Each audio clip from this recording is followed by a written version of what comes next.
Are there any specific changes in the plans in offense, defense, or pitching specific to Oregon State? Yeah, I mean, there's going to always be specifics to each opponent, so for sure. But I think for us, just continuing what we've been doing up to this point. What is if you could characterize the mindset of the team, having had a difficult stretch for the last couple of weeks? They've had some positive opportunities that they just have needed to capitalize on. What is the mindset going into this series? I feel like they've had a really good mindset. These guys have prepared this week. They're upbeat, they're excited, they're ready to go. They're excited to be able to play back at the Jane again. I think they've got a really, really good mindset going into the weekend. Oregon State on a 7-game losing streak, as I'm sure you know. What is something that you tell your team to make sure that they stay in the mindset of, yes, this is still a must-win series? Yeah. I think every weekend we go into it, it's a must-win series. You know, every weekend we feel the same way. I don't think it changes as far as who we play. So they're excited to get back out on the field and continue to compete in front of our fans and, you know, to get after Oregon State. Any updates on Sid, Dale? Yeah, Sid will return, and I don't have an update on Dale.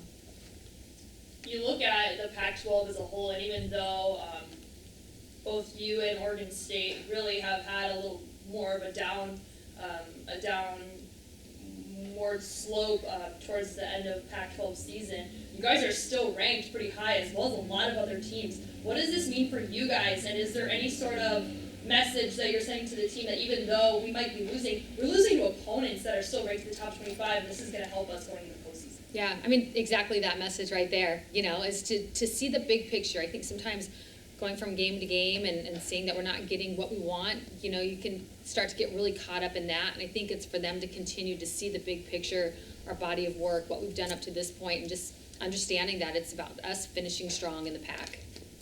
Do you find it as a coach that it's hard to keep your team almost motivated when it is that way, that you're playing in such a tough conference that every single weekend is going to be a battle? You know, we've had a rough stretch, but I'm not having to keep these guys motivated.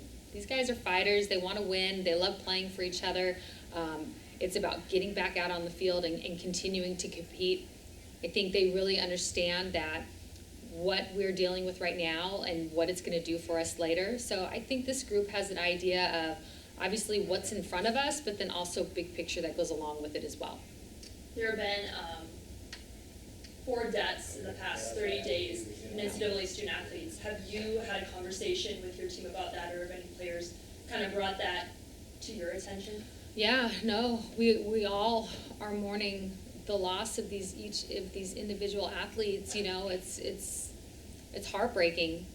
It's heartbreaking, and so for us as a group to sit down and have conversations about it, it's really, really important. Mental health is serious. It's very, very serious. We take that extremely serious as coaches and as players. I think what's wonderful is that we've got excellent resources here on campus that allows our athletes, if they need to reach out, that they can reach out. And I think that's our biggest message, is that we allow our athletes to know that we are here for you, and that we are here for you with the person, and, you know, not the player. And what can we do? You know, if you're struggling, let us know, reach out. And for us to, you know, every day we check in with them. How are you doing? What's going on? What happened with school today? Tell us something good that happened today, you know, but just reaching out to them on another level, not a softball level, but just life. Because life's hard. It's hard. So, no, our hearts are, I feel for the softball community. I feel for James Madison and, you know, the coaches and the players and everybody that's dealing with it. It's heartbreaking. Did it feel like for you, or maybe your team, some of the athletes, that, you know, when it's someone within your sport, and it's a team that, you know, is going to make a big run in the postseason, does it get a little bit more real? It just, you know, there's things that happen, you know, throughout the country, but then I think at times when things hit a little bit more home, it obviously makes you, you feel it, I guess, maybe a little bit more. But I think in college athletics, regardless of the sport, these guys are all they're very united. They all know each other, and it's not just like, well, we know softball athletes in all different programs. They know athletes, you know, all over the country that play many different sports, and so and I think our athletes understand the pressures that go along, and you know, just they feel the pressures, and to know that we have relief for them, and we love them, and we care for them, and we if they're struggling, we want to do whatever we can to help them. So I just think the mental health awareness is huge, and I think that's something that is a huge part of our program, and just knowing that our athletes, who they are as people, that's our number one priority, not softball. Softball's just a game. Softball doesn't matter. It's them as people who matter. With version 1 penciling out, you know, the opportunities may still exist, but on paper, version 1, you're going to have some departures. With version 4, the people that will be going into their last home series, Yeah. have you experienced emotions with them that this will, I mean, have they realized or talked about how that kind of impacts them, their last homestand? Yeah, for sure. You know, we've been together for a long time, and we've celebrated and together. You know, we've struggled together, just like we've been together for a long time. So to know that this is their last, you know, like senior day is this weekend, and that their career is coming to an end, you know, it's sad for them, but then it's also exciting to see what's the next chapter in their lives too. So it's, you know, it's bittersweet. It's bittersweet, but I'm so proud of them and what they've accomplished, and to watch them grow as people and as women, you know, teammates. I'm thankful that they're here. And again, yes, the softball part is great, but to me, it's the relationships that we have created, and just the love that we all have for one another. So I'm happy to watch them walk on their senior day, but then also sad to watch them walk on their senior day. This team has, and still has, a lot of potential. Are there any rumblings or concerns, I don't know how to really characterize it, but that they want to make sure that they realize that potential and don't leave anything and have any regrets? Yeah, no, I think this team is, I think one thing that they really do is understand that every time we're going to play, we're going to put everything we've got out on the field. We're going to put it all out there. And we get our result, awesome.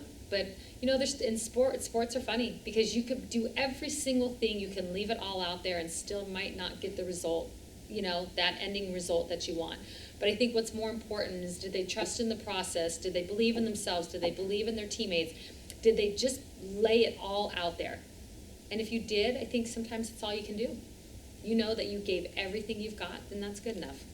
You've talked before about softball being a game of failures. McKenna had kind of touched on it a little bit last week, that you can be really, really good and, you know, still be, you know, only 4 of 10 for something, you know, that would be a 400 average at bat, and that's still failure. I mean, if you look at it rationally.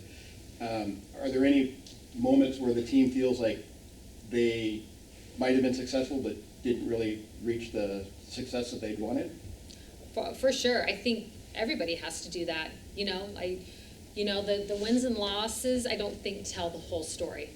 I think there's so many more things that tell the story, and the process, and how they handled themselves, and you know, how they worked with each other, the type of leaders that they were, and times when things maybe didn't go our way, how did we handle the situation? Did you quit, or did you keep fighting? You know, those are the things that I think about with this team more than anything. The wins, we all want the wins, no question. But to me, watching them handle adversity and not blink an eye and keep fighting and forging forward, you know, to pick each other up, those are the things that I care about the most with these guys. So I think that's what allows us to get to that end result, but then also in life to handle the things that come along, because they're going to have a lot of cool things that come along their way, and then there's going to be some things that they're going to have to deal with, and that's life. That's a part of it. As you guys have done film review over the last couple of weeks, I mean, you guys do that as a team, I'm assuming, kind of collectively. What have been the comments or anecdotes from the players themselves about missed opportunities? I mean, because you've mentioned the coaches don't have to coach these players, they do it themselves.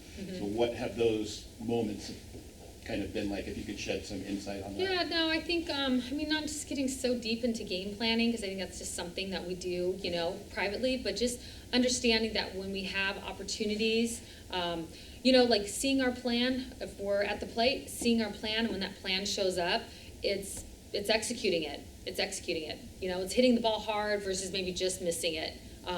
Same thing on the mound. When we have an opportunity to put a player away or a hitter away, it's putting them away versus throwing a pitch that's maybe not competitive. And then now that leads into a deeper count, and then we end up giving something later. I think it's just knowing that in the pack, the opportunities are small. And so when those opportunities show up, you need to be able to execute. And you need to be able to take away those opportunities versus I had an opportunity and I just missed on it. And I think that's what's happened here for us a little bit is that our plans are great. We know exactly what we want. It's just seizing those opportunities. And then a specific question, if I may, because we haven't got to see her as much, but you're getting to see her a lot in practice. Allison Benning, if you could just kind of comment on her development, since she hasn't been pitching as much, but I know she's coming along. Yeah, no, she is coming along. You got to see her a little bit last weekend. I mean, she's got a devastating changeup, and she's still, like, she's a young pitcher, and there's older pitchers in front of her. She can hit.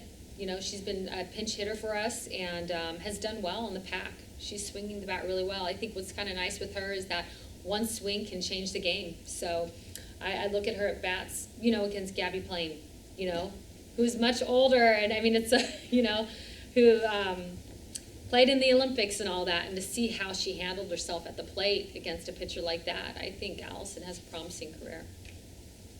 Anything else, Coach? Just one last thing, sorry. You mentioned kind of the bittersweet emotion of senior week, and pair that with rivalry week or rivalry series. How do you kind of get them ready for the game itself after, you know, all the ceremonies? Just all the stuff, yeah. You know, I think it's just we all feel the stuff, you know, the feels that go along with the weekend, but I think our athletes know that when it's time to lock in, you know, and get ready to play, they understand how to do that. Or whether it's time to lock in at practice or weights. Like the feels that are surrounding this weekend, they're definitely real, but then just understanding that when they've got to get to the mindset that they need to get to, this team knows how to do that. They really do. So I trust in them.